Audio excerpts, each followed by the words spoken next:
Vamos falar então agora do que é imunoterapia para começar. A imunoterapia é uma estratégia desenhada para atacar o tumor através do sistema imune. Isto é, o tratamento não ataca a célula tumoral diretamente, mas sim através de uma estimulação do sistema imune.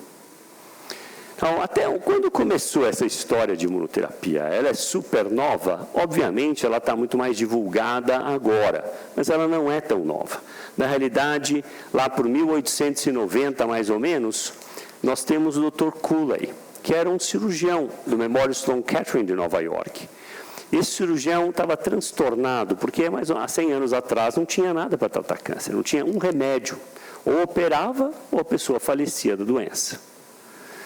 E um dos pacientes começou a ter uma infecção, por exemplo, na região do pescoço, uma erisipela ou na perna, e alguns cânceres regrediram quando essas infecções ocorriam. E ele, inteligentemente, percebeu isso, uma mera observação do dia a dia de hospital, começou a fazer extratos dessa infecção e injetar em pacientes. E em vários deles ele conseguiu regressão do câncer. Óbvio que injetar uma infecção em alguém, naquele tempo ainda, era gravíssimo. Muitos pacientes até morriam do tratamento. Depois ele tentou extrair só as toxinas dessa emulsão de bactéria, mas mesmo assim, uma coisa muito grave. Mais ou menos por 1985, foi feita a primeira publicação do primeiro imunoterápico capaz, de fato, de alterar a evolução de um câncer. Isso foi um remédio chamado interleucina 2, e nós vamos falar dele daqui a pouco, um remédio que estimula as células imunes a aumentarem em número para atacar.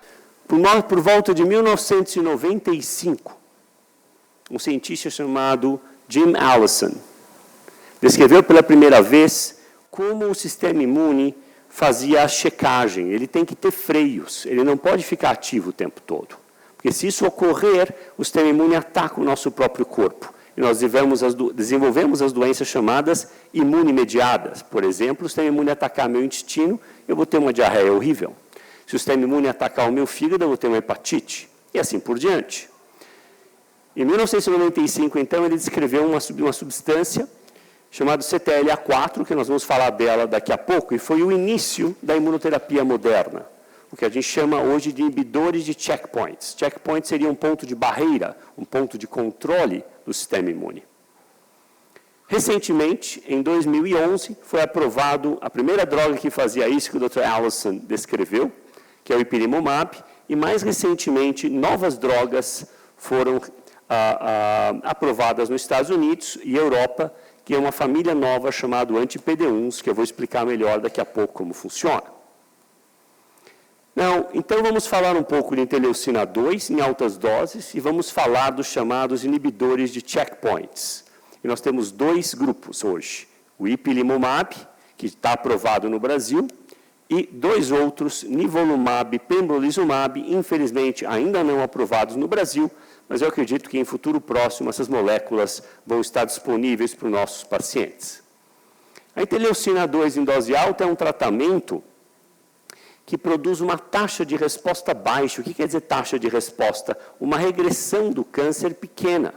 Mas ela foi aprovada não porque 15% se beneficia do tratamento, mas porque mais ou menos 4 a 5% a resposta era tão durável que até resulta em cura nessa pequena fração de pacientes.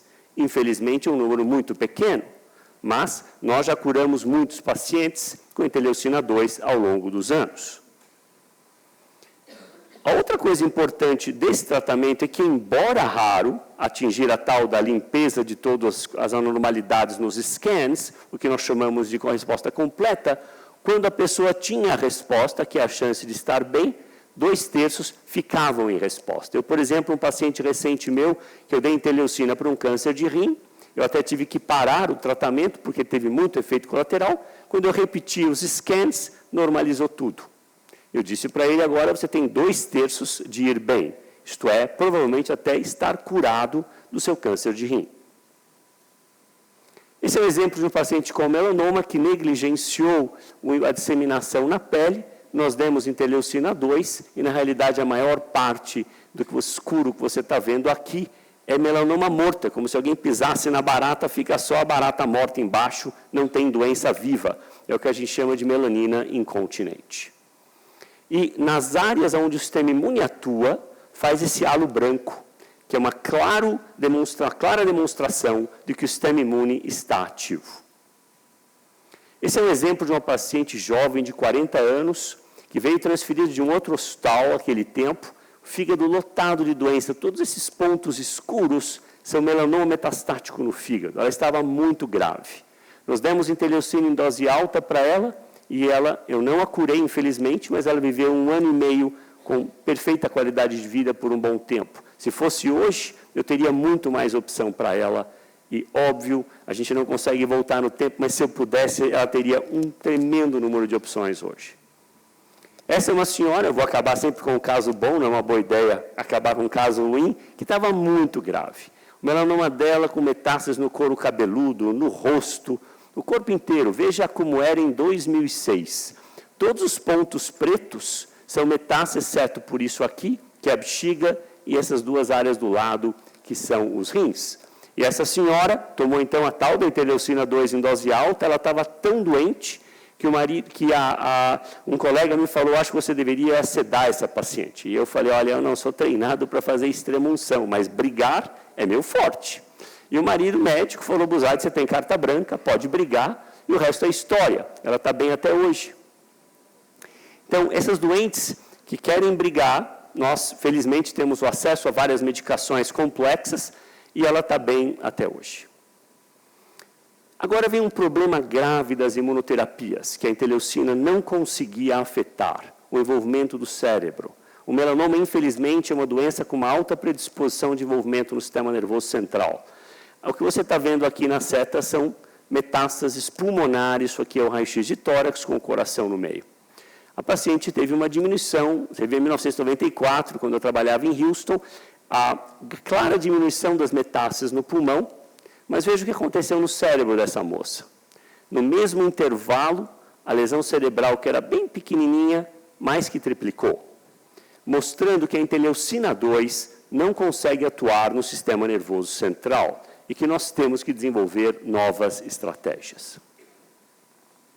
Agora vem a área do grande avanço, o tal dos inibidores de checkpoints, isto é, as drogas que atuam nos pontos de checagem. Vamos ver um pouquinho como funciona essa história. Como eu disse, em 1995, o laboratório do Dr. Jim Allison descreveu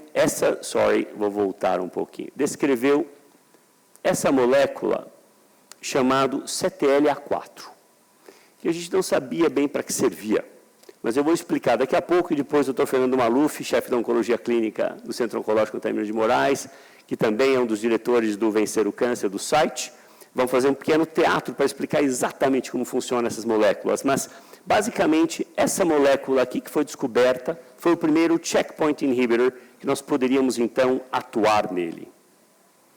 Vamos ver como funciona essa molécula. Aqui você tem, do lado esquerdo, uma célula do sistema imune, que é chamada de célula dendrítica, ou célula que apresenta o antígeno. Como é que funciona? Você pega o tumor, pedaços do tumor escapam, essas células captam esses pedaços e processam na superfície dessa célula o antígeno, que é para o sistema imune, que é o linfócito T, reconhecer e tentar destruir a célula cancerosa. É como se eu estivesse educando o linfócito, ensinando para ele o que é que ele tem que ir atrás e matar. É assim que funciona o sistema imune. E o sistema imune, o linfócito T, para ficar ativado, ele tem que ter esse chamado segundo sinal, que é uma ligação de um receptor chamado CD28 e outro chamado B7. Esses nomes nós não vamos saber nunca de cor, embora se o médico não souber é melhor arrumar outro, mas o ponto é que vocês não precisam saber de cor. O CD28 se liga ao B27 e aí estimula o linfócito T. O que acontece é, 2 a 3 dias depois, então de 48 a 72 horas depois que o linfócito, que é o policial do sistema imune, foi ativado, as moléculas têm que parar o linfócito. Ele não pode ficar ativo o tempo todo, porque se ele ficar ativo o tempo todo, ele ataca o próprio corpo, ataca o intestino, ataca o pulmão, ataca a tireoide. Então, o sistema imune tem que frear depois que ele fica ativado por 2 a 3 dias. E essa molécula é a responsável por esfriar o linfócito T depois de 2 a 3 dias. Esse CTLA4. Então, o Dr. Allison falou que eu posso tentar bloquear essa molécula e manter o policial ativo o tempo todo? Essa foi a indagação dele em 1995.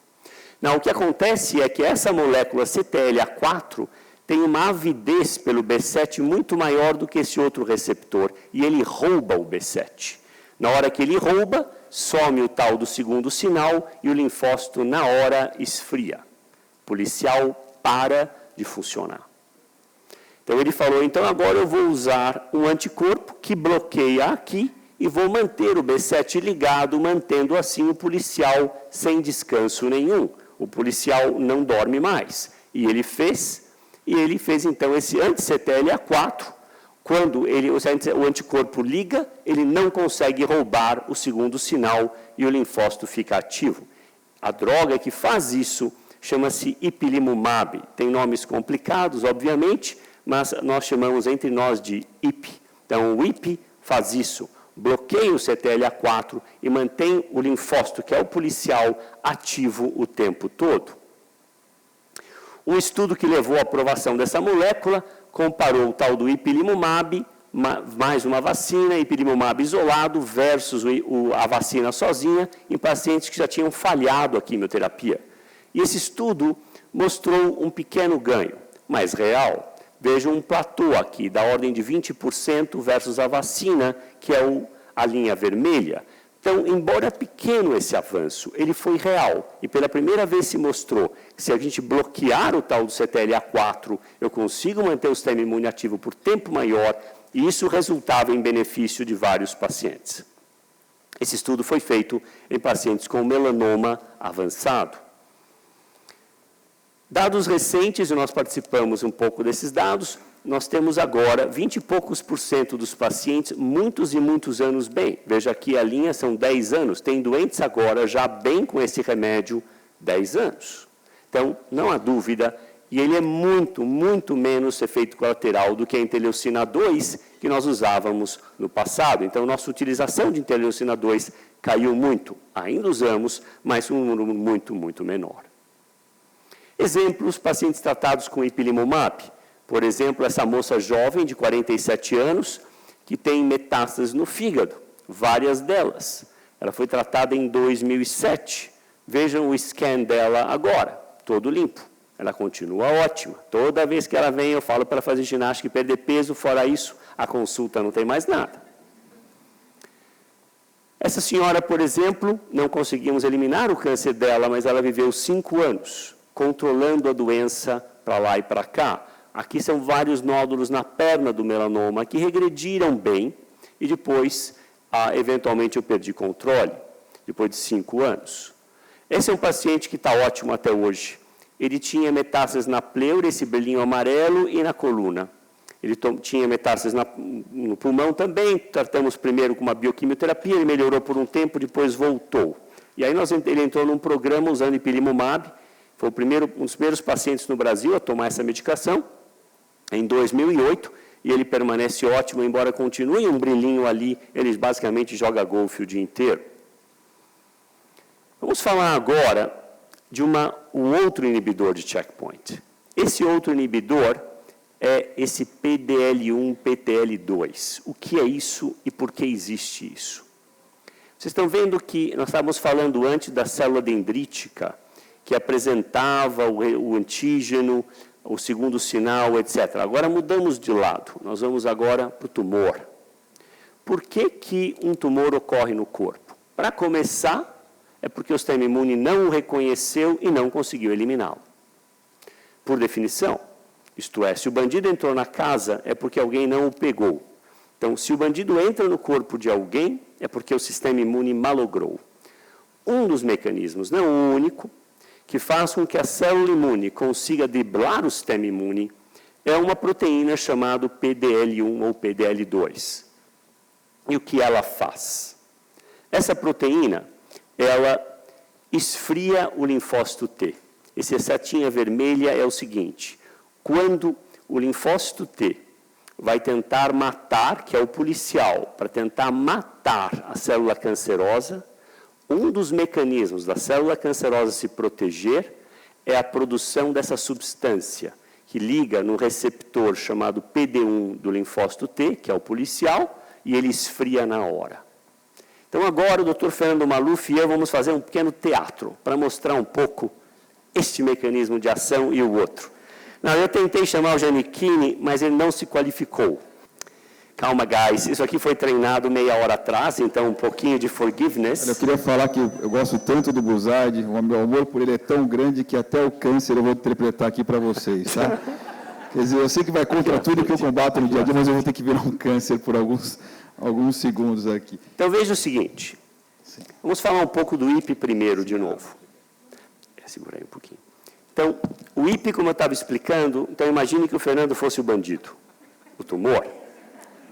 Não, ele não tem cara de bandido de jeito nenhum, inclusive a mãe dele está aqui, óbvio que ele não tem cara de bandido.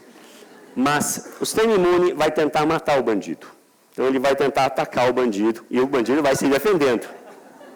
E o que acontece é que depois de 2 a 3 dias, o sistema imune esfria, automaticamente. E aí o bandido vem contra o policial. Ele não consegue matar o bandido. Calma, volta mais para lá. Esse pessoal pequenininho é fantasticamente agressivo, né? Pega a arma para mim, Fernando. E como é que funciona o PDL1? O PDL1 é diferente. Então, o policial que vai atacar o bandido agressivamente, quando ele chega para matar o bandido, ele vai soltando essa substância, que é o PDL1. E o PDL1 esfria o soldado de novo na hora. Esse é o PDL1. Ele não consegue acertar o bandido. Óbvio que existe o remédio novo, que é esse anti-PD1. Então, na hora que ele joga o ataque, eu defendo das bolinhas e aí ataca o bandido. É assim que funciona o anti-PD1.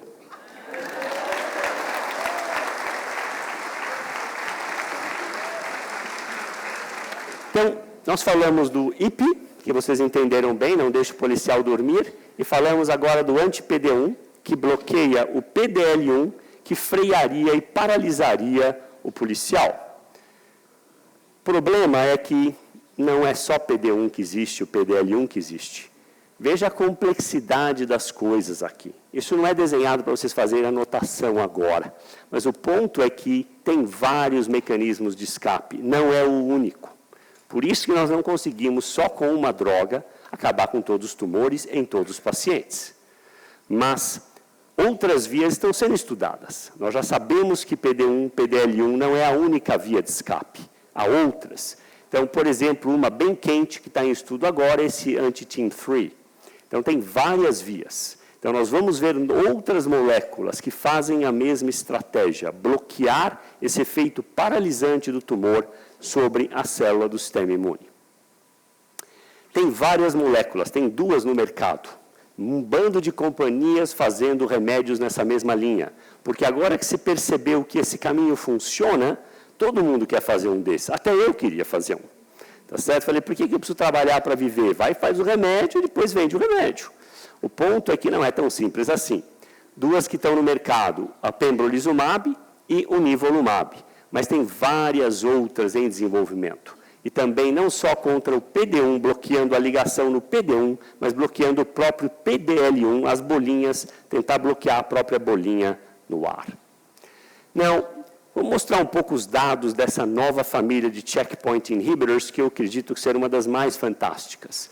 Esse estudo publicado com nivolumab em vários pacientes com câncer, em doses baixas, inclusive, que a gente chama de fase 1, 94 tinham melanoma. Veja alguns exemplos. O paciente tinha uma grande massa na região inguinal, que diminuiu rapidamente. O paciente tinha vários nódulos no pescoço, sumiram todos. Então, claramente, esses remédios ajudam. Dados sugerem que, se o tumor produz o PDL1, esses remédios funcionam melhor. Nesse primeiro estudo, eles olharam a expressão do PDL1 na célula cancerosa, quando tinha bastante, a eficácia do remédio era maior. Quando não tinha nada, era menor. Dados com o outro anticorpo, pembrolizumab, nós temos experiência com ambos os anticorpos, pembro e nivolumab, mostrando respostas, mesmo em quem tomava IP antes ou não tomava IP, da ordem de 40% a 50%, o que é um número fantástico. Vários estudos mostram atividade em melanoma e outros cânceres. Por exemplo, se você comparar melanoma nivolumab, esse anti-PD1 versus químio, ele é claramente melhor. O nivolumab, muito melhor do que da quimioterapia para pacientes com melanoma. Então, óbvio que nos Estados Unidos e na Europa, agora eles começam a usar esses anticorpos antes de dar químio para o paciente. E se você comparar nivolumab com IP versus nivolumab isolado ou IP isolado? Esse é um estudo importante. Então, veja aqui em cima. Aqui é o IP isolado. Aqui está o anti-PD1, o nivolumab mais IP, que é essa curva em cima, e aqui o nivolumab embaixo. Claramente melhor que o ipilimumab. Então, o ipilimumab, embora fantástico e já resultou em curas de muitas pessoas, ele agora está sendo superado por essa classe nova de checkpoints, que é o nivolumab nesse caso, ou pembrolizumab também. Então, eles mostraram que se o tumor tinha bastante PDL1 nele, a expressão daquela substância que inibe o policial, bastava o anti-PD1, ele era tão bom quanto usar os dois juntos, o IP com o nivo. Porque a ideia é, se o IP não deixa o policial dormir e o outro não deixa ligar a substância paralisante no policial, não dá para ser melhor. Ele, além de não dormir, ele não é mais paralisável pelo bandido. Então, funciona melhor, mas, óbvio, tem muito mais efeito colateral também. Quando o tumor não expressa PDL1, aí sim, nesses casos, a combinação do nivo com o IP foi melhor. Pembro versus IP, o mesmo anti-PD1, foi melhor também. Então, nós sabemos hoje, aqui são 2 doses de pembro, claramente melhor que IP na primeira linha. Claramente melhor que IP na primeira linha em melanoma metastático. Nós sabemos, por exemplo, que o pembro versus qualquer outra opção, em paciente que malogrou o IP também é melhor. Então, de novo, aqui o pembro, aqui em geral quimioterapias que os médicos deram, depois que ele malogrou o IP, também foi melhor. Então, em todos esses cenários, os anti-PD1s foram claramente melhor do que a outra opção. E outros cânceres? Estamos falando de melanoma, claramente ativo em outros cânceres. Vamos ver, por exemplo, a expressão do PDL1 existe em vários cânceres. O problema é que isso não é toda a história, mas claramente, quando o PDL1 está expresso no tumor, a chance desses remédios ajudar aumenta mais, porque mostra que esse talvez seja um importante mecanismo de escape da célula cancerosa contra o sistema imune. Pembro em pulmão, claramente ativo. Então, na segunda linha, isso aqui, desculpe, aqui em várias linhas de tratamento, é um pouco difícil entender. Aqui eu vou pular para aqui, ó. Aqui é fumantes ou ex-fumantes. Em 22% o remédio reduziu o tumor, em quem nunca fumou menos. Esse é o único exemplo na oncologia que quem fuma ou fumou vai melhor.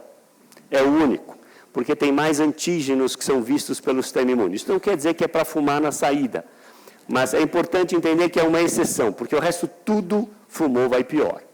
Mas onde eu quero chegar é que esse tipo de remédio funciona melhor em quem tem uma forte expressão do PDL1. Quanto mais marrom nessa apresentação, mais forte a expressão do PDL1.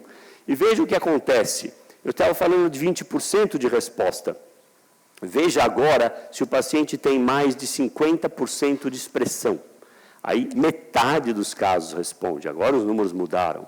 Então, se eu selecionar o paciente pela expressão desse PDL1, a chance do remédio novo ajudar aumenta muito. E esses remédios são caros, então é importante você usá-los para o paciente que tenha maior chance de ser beneficiado. E, obviamente, ele foi aprovado por ser mais beneficial na segunda linha. Mas aqui é só para mostrar que quem tem a forte expressão é o que vai melhor em termos de controle da doença versus quem tem baixa expressão. Ele foi aprovado baseado nesse estudo. O nivolumab, que é o anti-PD1, foi comparado com uma quimioterapia, chamada docetaxel. E o que acontece? Claramente melhor na sobrevida o nivolumab versus a quimioterapia. Supera inequivocamente. Hoje, nós vamos daqui 2 semanas já ter no Centro Oncológico Antônio Emílio de Moraes essa droga disponível para pacientes com câncer de pulmão. Então, isso é uma coisa importante, dada gratuitamente dentro de um programa de pesquisa chamado Acesso Expandido. Mas isso é importante, nós estamos, assim, mandando 500 e-mails para todo mundo para abrir o mais rápido possível, porque o número de pacientes que precisam desse medicamento é muito grande. E outras doenças, veja, isso aqui é um linfoma de Hodgkin. Uma doença que, em geral, a gente cura, a maioria dos casos, mas alguns casos a gente não cura. E olha o que acontece, olha a eficácia do remédio. Isso aqui é um plot que os americanos chamam de queda d'água. Para ficar chique, a gente chama de waterfall plot. Mas o ponto é, tudo que está para baixo significa que houve redução de câncer. E a marca aqui é 50%. Então, esse paciente aqui teve quase 100% de redução do câncer nos exames de imagem. Então, quase todo mundo aqui se beneficiou com esse remédio. Então, isso é um paciente que não tinha mais remédio nenhum para usar. Então, claramente, outros cânceres se beneficiam desse tipo de estratégia. E, para finalizar, vou falar de um efeito raro, mas que pode ocorrer e a gente briga por ele, chamado efeito abscopal. Esse é um paciente que, inclusive, vai estar aqui presente daqui a pouco. Então, ele tinha um nódulo em um gânglio, que é tipo uma íngua dentro da barriga, tinha um pequeno linfonodo aqui também, e nós demos para ele o nivolumab, dentro de um programa da Bristol Myers.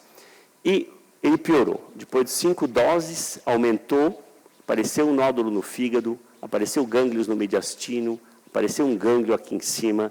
Eu fiquei bastante preocupado, mas eu não desisti da estratégia. E achei que valia a pena tentar dar um tiro de rádio, porque a radioterapia foi mostrada poder aumentar a visibilidade dos cânceres pelo sistema imune.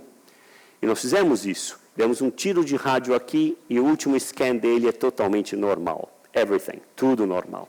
E ele está trabalhando feito um louco. Até falei para ele aposentar e jogar golfe, mas ele não é do estilo do golfe. Ponto é que, fantasticamente bem. Agora nós temos uma chance de estar bem anos, e por que não? Tá certo? Esse paciente que atinge a resposta completa tem essa possibilidade. Vamos concluir aqui. A imunoterapia é a estratégia mais promissora no que concerne a potencial de remissão de longo prazo e até mesmo cura de vários cânceres.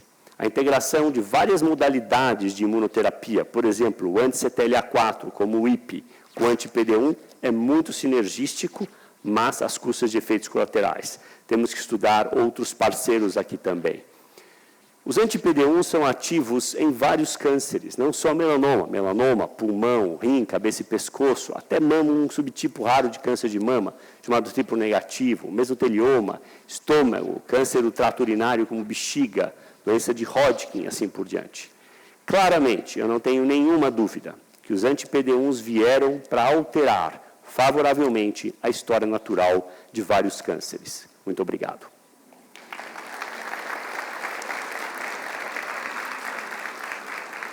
Eu vou chamar agora 2 pacientes extremamente queridos para mim, que vão ajudar um pouquinho a fazer pequenos depoimentos. Eu vou fazer rápidas perguntas, só para eles ilustrarem um pouco as ansiedades que ocorrem. Basta qualquer um de nós nos colocarmos nessas posições, a gente fica tremendo na base, e essas pessoas são fantásticas. Eu vou chamar a Andrea, por favor, e vou chamar o Walter. E queria que ele falasse um pouquinho como é que foi, Walter, mais ou menos 1 ano e pouco atrás, nós começamos nessa briga. Por favor. Bom, primeiro eu queria agradecer a oportunidade de estar num evento como esse. Foi há 1 ano e meio atrás que eu tive o diagnóstico. Obviamente, como todos aqui que tem um diagnóstico como esse, você sente o chão sumir. E eu acho que o meu depoimento é importante no sentido de que eu nunca acreditei na percentagem negativa em relação ao tratamento. Desde o primeiro dia que eu conheci o Dr. Buzaide, nós falamos que nós íamos matar o bandido, ou pelo menos colocar o bandido no chão. Alguns fatores fizeram com que eu tivesse sempre essa perspectiva. Primeiro, é um choque porque você vê a finitude.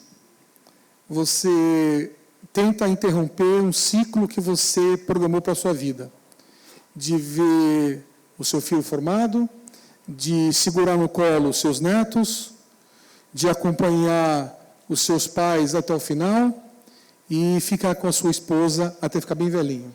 Quando acontece uma coisa como essa, muitas coisas passam pela nossa cabeça. Como vai ficar a Yara? Eu deixei o suficiente, um padrão de vida para que ela se sustente meu filho. Como vai ficar minha mãe, com um ciclo de vida em que ela despede do filho. Mas isso demorou 3 dias. Foram 3 dias de choro, foram 3 dias, não digo de revolta, mas de rever a vida como uma fotografia que passa na sua frente. Depois disso, como eu disse, eu só foquei na estratégia, só foquei nos 20% de chance, se não menos, que eu tinha naquela época. Tive a grande sorte de estar num grupo capitaneado pelo professor Dr. Buzaide, no Hospital São José. Eu, como o Dr. Buzaide falou, eu convivo muito nesse ambiente e aprendi na pele que o médico oncologista é um médico diferente. Ele não trata a doença, ele trata o paciente. Essas palavras foram feitas pelo professor Adib Jatene, que deveriam ser todos os médicos assim, não tratar a doença e sim o paciente. E foi assim que eu me senti dentro da instituição, o carinho enorme que eu recebi, a força que eu sempre obtive e a sorte do acesso quando eu precisei. Que acho que essa é a grande luta que nós, pacientes com câncer, temos que brigar. O acesso às melhores tecnologias, não só de diagnóstico, mas terapêuticas, com uma equipe muito bem especializada.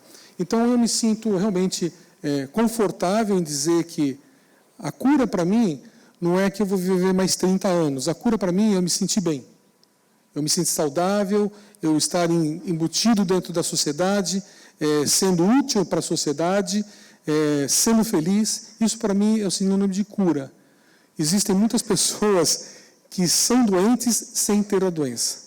Não é meu caso e nunca foi. Então, acho que a minha garra, a minha família, Yara, o Giovanni, que todas as imunoterapias estão do meu lado. A Yara que falava assim para mim, mas você nunca perdeu uma noite de sono? Nunca perdi uma noite de sono, porque eu sabia que ela perdia. Eu sabia que ela estava do meu lado me protegendo. Então, a família, um corpo médico que eu não tenho nem palavras para falar, e a possibilidade que eu tive de um acesso dentro de uma instituição como o Hospital São José, fizeram com que eu tivesse esse resultado realmente fantástico.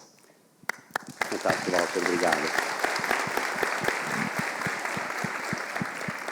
Bom, agora eu vou perguntar para a Andréia. A Andréia é uma super valente, mas ela não gosta de ouvir as coisas. Ela fala para o marido, Tony, vai lá, fala com o Buzaide, o que ele quiser fazer, a gente faz.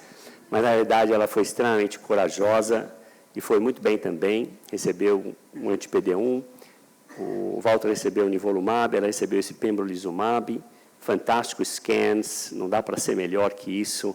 Mas conta um pouquinho toda essa apreensão. Agora ela é super corajosa, ela vem chutando a porta, mas antes não era tão assim. Andréia, conta um pouco como foi toda a briga.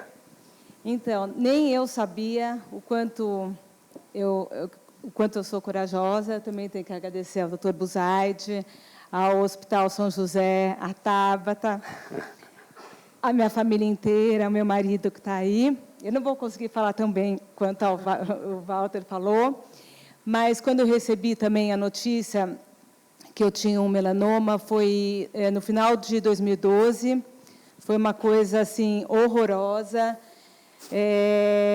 Eu pensei nos meus filhos, pensei no meu marido, nas minhas irmãs, na minha vida, que eu amo viver, e eu não queria perder tudo aquilo.